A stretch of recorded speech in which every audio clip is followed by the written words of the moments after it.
Article 21 हम लोग पढ़ लिए। इसके बाद क्या है कि कहानी के हिसाब से बात करें कि हम हमारा कॉन्स्टिट्यूशन में पार्ट 3 है, पार्ट 3 और इसके बाद पार्ट 4 है। लिंक जो है वो क्रिएट कर रहे हैं 2 सेक्शन में। अभी हम लोग जब तक फंडामेंटल राइट और directive principle state policy, fundamental duties नहीं पढ़ लेते हैं, ये लिंक जो है वो हम लोग मिला के चलेंगे, क्योंकि क्वेश्चंस आपको पता है, क्वेश्चंस जो आते हैं वो एक जगह से आजकल नहीं आते, वो फैला के आते हैं ताकि एक जिसको पूरा का पूरा एक विजन है वो लिख सके। हमारे कॉन्स्टिट्यूशन मेकर सोच रहे थे कि हम लोगों को, हम सिटीजन्स या अदर पीपल आल्सो, उनको कुछ राइट्स दे। राइट्स ऐसे होने चाहिए जो वो दे सके आराम से। मतलब कि राइट्स सोचे तो बहुत कुछ थे, लेकिन कुछ राइट्स दे सकते थे इमीडिएटली, क्योंकि उसके कोई फिनेंशियल इम्प्लीकेशंस नहीं थे, कोई फिजिकल कोई इम्प्लीकेशन नहीं था। अगर था भी तो वो फिजिकल इम्प्लीकेशन को झेला जा सकता था, उतना मजबूत हमारी सरकार थी। सोचिए, राइट टू प्रॉपर्टी दी है, तो राइट टू प्रॉपर्टी दी है तो दिमाग में रहा कि हम लोग शायद जो कॉम्पेंसेशन वगैरह के मुद्दे आएंगे वो हम स्टेट दे पाएंगे। जैसे मान लीजिए थोड़ी देर के लिए कि चाइल्ड लेबर के एबोलिश किए, अगर हम मान ले थोड़ी देर के लिए कि स्टेट को चाइल्ड लेबर से फायदा था, कुछ भी फायदा था, तो सोचा ये गया कि चाइल्ड लेबर को अगर एबोलिश कर देंगे तो इसका जो फिजिकल इम्प्लीकेशन होगा वो इतना बड़ा नहीं होगा कि स्टेट पर बहुत बड़ा बोझ पड़ जाए। लेकिन कुछ जो बातें थीं, जो सोच तो रहे थे कि ऐसे भी राइट्स होने चाहिए, लेकिन उनको लगा कि ऐसे राइट्स, मतलब एज अ थॉट, बातें तो बड़ी अच्छी है, बड़ी हाई, एक हाई मोरालिटी, हाई एथिक्स पे या फिर वेलफेयर, ज्यादा प्रॉपर वर्ड, कि एक बहुत ही अच्छा एक वेलफेयर स्टेट बनाने के लिए लोगों को और भी राइट्स देने चाहिए।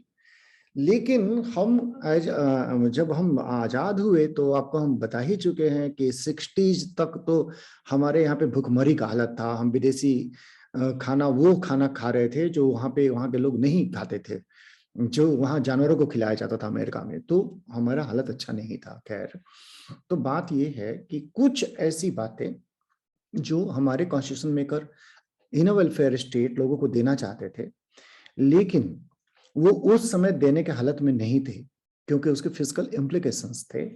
तो उसको, उसमें से बहुत सारी बातों को वो पार्ट 4 में डाल दिए। पार्ट 4 जो है, it is non justiciable, Hindi में बोलते हैं अप्रवर्तनीय।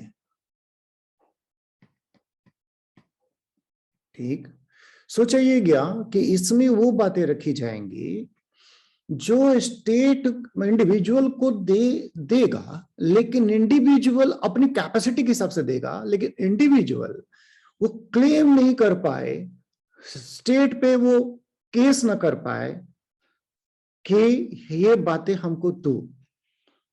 मतलब कि इसका मतलब ये हो गया कि जब स्टेट इतना पावरफुल हो जाएगा, उसके मीन्स ऐसे होंगे जो कि वो हमारे नागरिकों को कुछ ऐसी बातें दे सके जिससे उनका लाइफ ज्यादा बेहतर बन सके, एक हम सही में वेलफेयर स्टेट कहला सके। तो उसके लिए कुछ बातें जो है वो पार्ट 4 में डाली गई, और उसमें पार्ट 4 में साफ साफ लिख दिया गया कि the rights in this part are not justiciable. और अक्सर इसमें जो लैंग्वेज है, अक्सर इसका आर्टिकल्स में तो हम पढ़ेंगे ही डिटेल में, जब पढ़ेंगे तो अभी टाइम है आने में, हम लोग अभी इसमें ही थोड़ा टाइम लगा दे रहे हैं, क्योंकि ये मतलब बोला जाए तो कॉन्स्टिट्यूशन का मोस्ट इंपॉर्टेंट चैप्टर है ये पार्ट 3। बाकी चैप्टर्स अपने से पढ़ के समझ में आ जाते हैं, पार्ट 3 जो है वो थोड़ा सा डिफिकल्ट होता है अपने से पढ़ के समझना, तो हम लोग इसमें टाइम बिता रहे हैं। पार्ट 4 में उतना टाइम नहीं बिताएंगे हम लोग। खैर, तो पार्ट 4 में अक्सर जो आर्टिकल्स हैं वो आर्टिकल शुरू ही होते हैं कि राज्य ऐसा प्रयास करेगा इस तरह से। तो इसमें आर्टिकल नंबर 36 से 51 तक है, राज्य प्रयास करेगा कि प्रयास करेगा, ठीक। और पहले ही लिख दिया कि दिस इज नॉन जस्टिसेबल, ये इस पर केस नहीं होगा। तो हम कंटेक्स्ट बता दिए। कंटेक्स्ट ये है कि कुछ राज्य के नीति निर्देशक तत्व एक तरह के हमारे कॉन्स्टिट्यूशन मेकर्स के उपदेश हैं, अपने भावी पीढ़ियों को एक इंस्ट्रक्शंस है कि अपने देश को कैसे चलाना और लोगों के वेलफेयर के लिए कैसे काम करना, ठीक, लोगों के वेलफेयर के लिए कैसे काम करना है, एक इंस्ट्रक्शंस दिए गए हैं जिस तरीका जो भारत के शासन के लिए फंडामेंटल होंगे, ठीक है। तो इसमें वो एक आर्टिकल 45 डाले थे। आर्टिकल 45 में जो लिखे थे वो हम एग्जैक्ट पढ़ के बोल रहे हैं कि राज्य संविधान के प्रारंभ की तारीख से 10 वर्ष के भीतर, पहले हिंदी में बोल रहे हैं, प्रारंभ की तारीख से 10 वर्ष के भीतर 14 साल तक के बच्चों को निःशुल्क और अनिवार्य शिक्षा प्रदान करने की कोशिश करेगा, ठीक। इंग्लिश में बोल रहे हैं। सुनिएगा ध्यान से, हम जो बात बोले थे वो उसको नोटिस कीजिए आप। द स्टेट शैल एंडिवर, ठीक, पहले बोले राज्य प्रयास करेगा, इसके लैंग्वेजेज ही ऐसे हैं। 36 से 51 में अक्सर आपको ये लैंग्वेज मिलेगा। The state shall endeavour to provide within a period of 10 years from commencement of this constitution for free and compulsory education for all children until they complete the age of 14 years। तो राज्य को direction तो हमारे constitution में कर दे दी कि अगला 10 साल में कोशिश करो कि 0 से 14 तक compulsory free and compulsory education दे पाओ, फ्री एंड कंपल्सरी।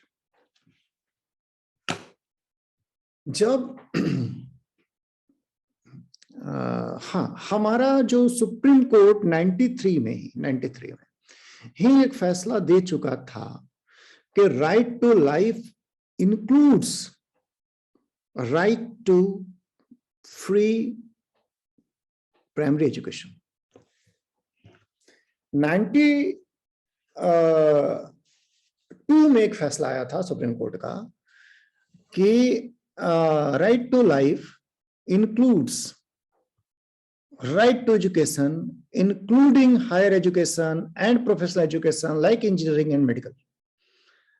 तो 92 में सुप्रीम कोर्ट का कहना था कि राइट टू लाइफ में राइट टू एजुकेशन है, 92 का बात कर रहे हैं, और जितना भी पढ़ना चाहे हमारा देश का बच्चा उतना पढ़ने का राइट टू लाइफ में आता है। बट 93 में जो सुप्रीम कोर्ट थी इस फैसला को पलटी और पलटने के बाद वो बोली कि नहीं, राइट टू प्राइमरी एजुकेशन जो है that is right to that is covered into right to life। तो सुप्रीम कोर्ट के प्रोनाउंसमेंट में राइट टू लाइफ में ये था, लेकिन स्पेसिफिकली कॉन्स्टिट्यूशन में नहीं लिखा हुआ था। कॉन्स्टिट्यूशन में अगर लिखा हुआ तो आर्टिकल नंबर 45 में लिखा हुआ था, that was directive principle for state policy, बोला गया था प्रयास करेगी, ठीक है। तो खैर जुडिशियल प्रोनाउंसमेंट के बाद भी जब तक एस्टिट्यूट ना हो, कोई लीगल तरीका ना हो, तब तक इसको इन्फोर्स करना जो था ये आसान नहीं था, जो सुप्रीम कोर्ट का फैसला था। खैर सरकार फाइनली, और एक तरह से देखा जाए तो हमारे कॉन्स्टिट्यूशन मेकर बोल के चले गए अपना देश को कैसे चलाना है, ये बोल के गए पार्ट 4 में। तो हमारी सरकार के पास जब लगा कि उसके पास वेरवितल है, उसके पास फिजिकल कैपेसिटी है कि अब वो बच्चों को हम थोड़ा सा और पीछे आके बोले कि यहाँ पे भी बोला तो है ही कि तुम एजुकेशन देने का कोशिश करना। सरकार हो ही सकता है कि कोशिश कर भी रही होगी फ्री एजुकेशन देने का, कर ही रही थी, सरकारी स्कूल होते थे और बच्चे पढ़ते थे, सरकार कोशिश कर रही थी, लेकिन still it was not justiciable. अगर सरकार न करे तो सुप्रीम कोर्ट जाने का कोई राइट नहीं था।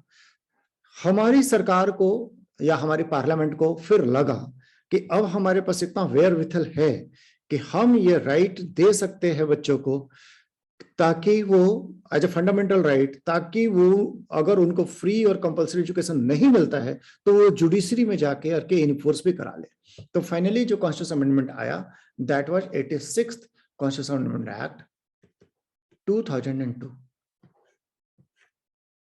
ठीक, इसमें एक आर्टिकल नया जोड़ा गया, आर्टिकल 21A, और इसमें जो लैंग्वेज है वो आप पढ़ रहे हैं, आप इसका लैंग्वेज को ध्यान दीजिएगा, जो डायरेक्टिव प्रिंसिपल में था, और नया लैंग्वेज को ध्यान दीजिएगा। अभी जो लैंग्वेज है, दैट स्टेट शैल प्रोवाइड, ठीक है, यहाँ पे, वहां पे क्या था, the state shall endeavour to provide, राज्य प्रयास करेगा, और यहाँ पे राज्य देगा, ठीक है। The state shall provide free and compulsory education to all children of the ages 6 to 14। ये नया जो है, ये एज ग्रुप क्रिएट किया गया, 6 to 14। तो 6 to 14 in such manner as the state may by law determine, यानी कि राज्य विधि बनाकर, कानून बनाकर 6 से 14 साल के बच्चों को शिक्षा देगा, जैसा उस लॉ में लिखा हुआ रहे उस तरह से।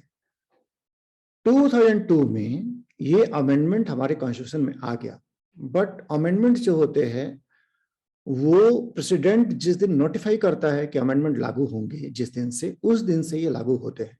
अमेंडमेंट को फोर्स में जो लाया गया, दैट इज इन 2010, ध्यान रखिएगा, नॉट इन 2002। ये कॉन्स्टिट्यूशन में आ गया था 2002 में, लेकिन इसको जो फोर्स में लाया गया, दैट इज इन 2010। यानी 8 साल तक कॉन्स्टिट्यूशन में होने के बाद भी हमारे पास कोई, मतलब वो ऐसा बोल सकते हैं कि हम सुप्रीम कोर्ट में मूव नहीं कर सकते थे कि सरकार फ्री एंड कंपल्सरी एजुकेशन नहीं प्रोवाइड करती है। ये 2010 में जब ये इसको नोटिफाई किया गया, जब ये कॉन्स्टिट्यूशन इफेक्ट में आया, तो इसके बाद से अब मूव कर सकते हैं।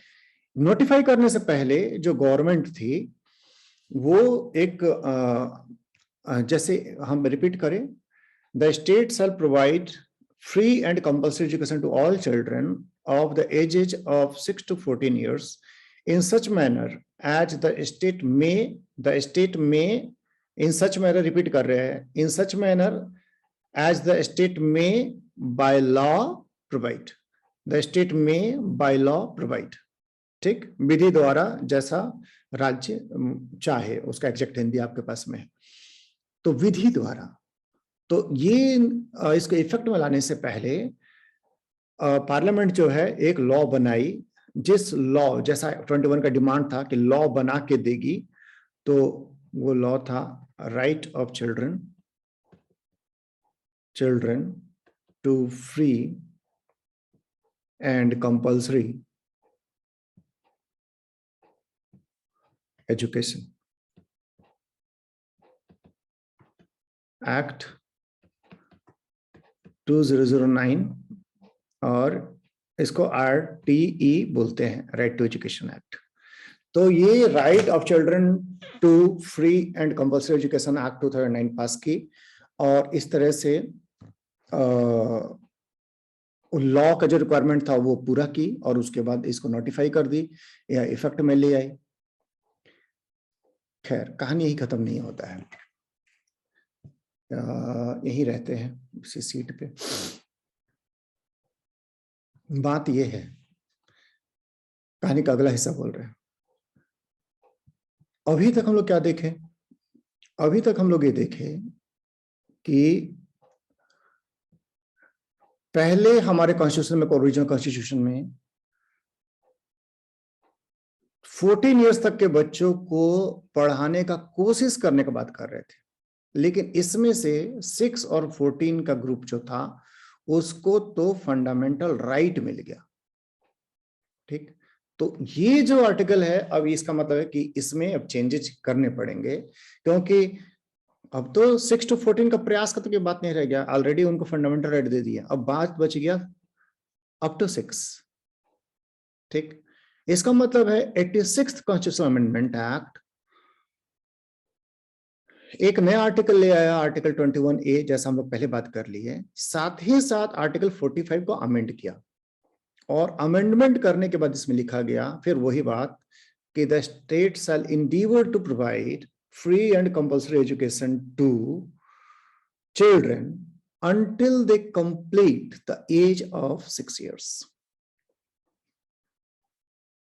ठीक, शायद आप लोग रिलेट कर पा रहे होंगे। 14 इयर्स तक के बच्चों को डायरेक्टर प्रिंसिपल जो था वो देता था, बोलता था कि इनको कोशिश कीजिएगा फ्री एजुकेशन देने का। हमारी पार्लियामेंट बोली 6 से 14 जो है इस ग्रुप को तो हम फंडामेंटल राइट ही दे देते हैं। तो बाकी अब मेरा प्रयास जो है, प्रयास किसके लिए बच जाएगा, वो प्रयास मेरा बच जाएगा अप टू 6 इयर्स। तो 6 साल के बच्चों को देने का प्रयास करेंगे, ये रहने देते डायरेक्टर प्रिंसिपल में, क्योंकि आधा ग्रुप तो हम उठा करके उधर लेके चले गए। तो आर्टिकल नंबर जो 45 था वो भी चेंज हुआ। 86th अमेंडमेंट से एक नया आर्टिकल आया, आर्टिकल 21A। 86th अमेंडमेंट से आर्टिकल 45 को चेंज किया गया। लेकिन कहानी यहां भी नहीं खत्म हुआ है। कहानी यह है कि आप लोगों को पता है कि एक हमारे पास एक और यहाँ पे पार्ट है, पार्ट 5 इसके बाद शुरू होता, पार्ट 3, पार्ट 4, पार्ट 5। बट आप लोगों को पता है कि यहाँ पे एक पार्ट है। देव, कौन सा पार्ट है यहाँ पर?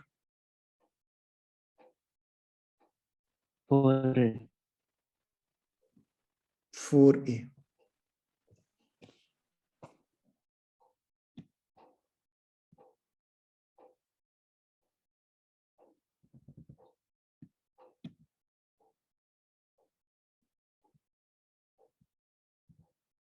अंजलि, 4A का सब्जेक्ट मैटर क्या है, टाइटल क्या है, इसमें है क्या 4A में? Fundamental duties. ठीक, सही है।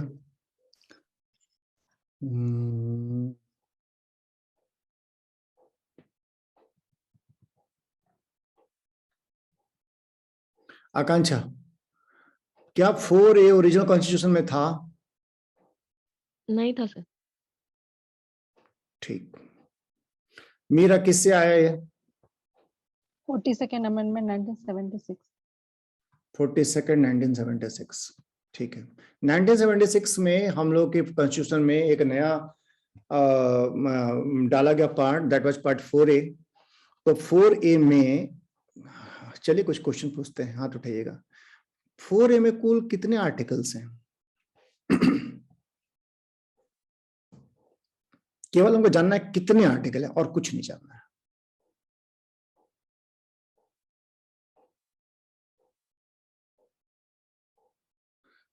अजय बोलिए।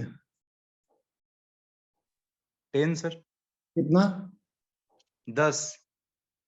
10। सना? एक ही होगा। आकांक्षा? एक ही है सर। अतुफा? एक है सर।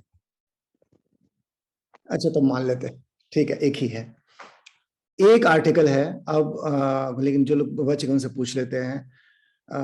कोरिन, कोरिन कौन सा आर्टिकल है इसमें? एक आर्टिकल तो है, क्लियर हो गया। Article 51। Article 51। Pooja? 51A। 51A, that is correct.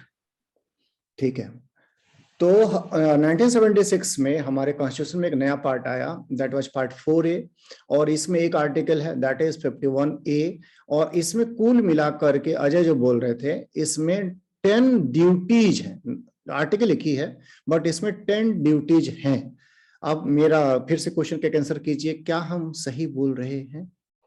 और नहीं बोल रहे हैं तो फिर बताइए कि क्या, क्यों सही नहीं बोल रहे?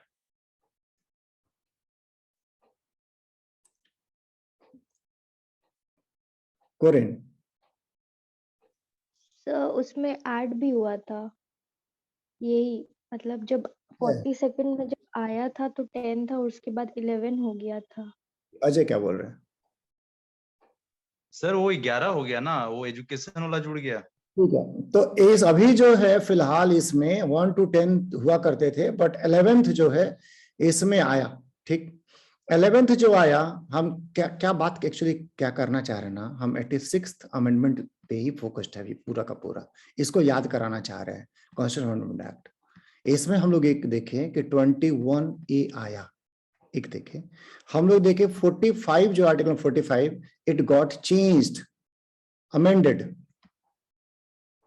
एक और क्या दिखाना चाह रहे हैं कि आर्टिकल 51 में जो 10 ड्यूटीज थी उनमें एक नया ड्यूटी भी ऐड किया, यही तो 11th ड्यूटी।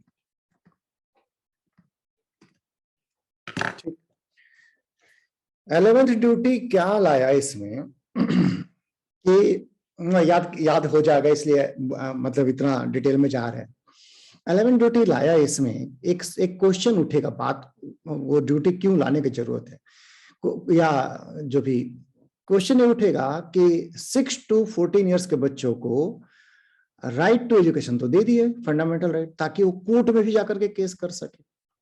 लेकिन सवाल ये उठता है कि 6 से 14 साल का बच्चा को पता होगा तब तो कि ऐसा कोई राइट है, ताकि किसी वकील को पकड़ करके और सीधा सुप्रीम कोर्ट जाकर के बोले कि कहाँ एजुकेशन मिल रहा है फ्री एंड कंपल्सरी। तो फाइनली बोला गया उनके पेरेंट्स को कि पेरेंट्स का एक कर्तव्य होगा, ड्यूटी, पेरेंट्स का एक कर्तव्य होगा कि अपने 6 से 14 साल के बच्चों को शिक्षा दिलवाएं।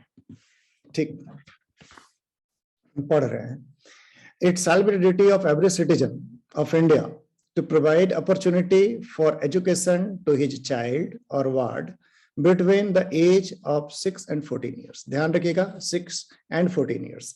तो 6 and 14 ईयर्स के बच्चे अगर हैं किसी के, तो उसको बोल रहे हैं कि तुम्हारा कर्तव्य है कि उसको शिक्षा दिलाओ। अब कर्तव्य है ये गार्जियन का कि बच्चों को शिक्षा दिलाए, तो अगर वो बोले ये कर्तव्य तो है लेकिन उस पैसा नहीं है, तो फिर वो फंडामेंटल राइट को लाएगा, फंडामेंटल राइट है वहां से यूज कीजिए, नहीं तो सुप्रीम कोर्ट जाइए। यानी कि यहाँ पर 86 अमेंडमेंट जो था उसमें भी इस यहाँ पर भी एक एडिशन किया गया, जो अभी हम पढ़ करके सुनाए, यानी 6 से 14 साल के बच्चों को शिक्षा दिलाना ये फंडामेंटल ड्यूटी है। तो क्या अगर कोई अपना फंडामेंटल ड्यूटी नहीं पूरा करे तो क्या उसको जेल हो जाएगा, क्वेश्चन ये उठता है केवल इस कारण से क्योंकि ड्यूटी तो तुमने ही पूरा किया।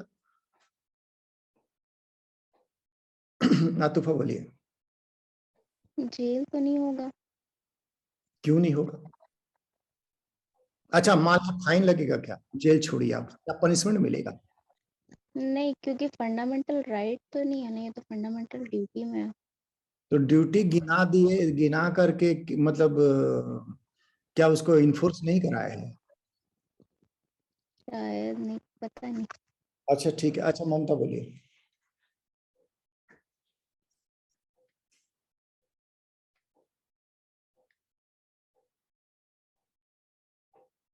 ममता,